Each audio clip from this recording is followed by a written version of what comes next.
Hey, Springs Lighthouse. It's Pastor Brian here. I just had a word of encouragement for you. Reading in Joshua chapter 14 this morning about Caleb and his desire for an inheritance that was probably not necessarily what most of us would have picked at 85 years old. You remember that Caleb, along with Joshua, was one of the spies that was sent in by Moses into the Promised Land when the children of Israel first arrived at Kadesh Barnea. Of course, 12 spies were sent in. Joshua and Caleb were the two that came back with a good report and encouraged the people that God had given them the land and that they should go and take it in obedience to God's command and in faith, trusting in God's command. The other 10 spies convinced the people to turn away from the land of Canaan, and of course, for 40 more years they wandered in the wilderness. Well, in Joshua chapter 14, you come back to a place where they are in the Promised Land.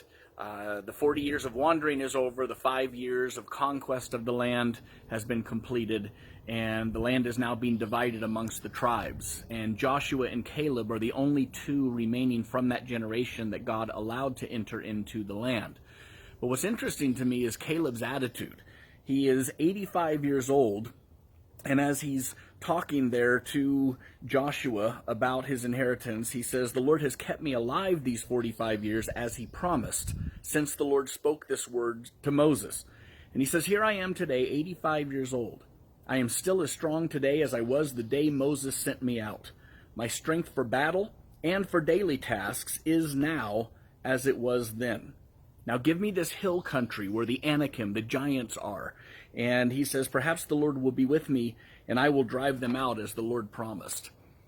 It's interesting to me that Caleb shows a lifetime of following the Lord, of trusting in the Lord. And here towards the end of his life, 85 years old, still with great strength for battle and for daily tasks, both of which are obviously necessary as we go through this lifetime. But Caleb says, "I don't want the easy part at 85 years old. I've still got strength. I want to move on. I want to continue trusting the Lord. I want to fight the Lord's battles." And because of that, God gave him that land. You read in chapter 15 that he was ultimately able to subdue it and to drive the enemies of God out of the land, to conquer the giants, to take the cities. Just an amazing story of a lifetime of faith and perseverance. Now, certainly Caleb had his struggles and his difficulties like all of us do. But my prayer is that for all of us, as we age, as we mature, as we go through life and we deal with these circumstances and these difficulties, that we would not shrink back, that we would embrace them with trust in the Lord, knowing that God is going through these battles with us. God will fight these battles for us. All we need to do is to stay strong and to hear from him as we put one foot in front of the other and continue on with our daily lives.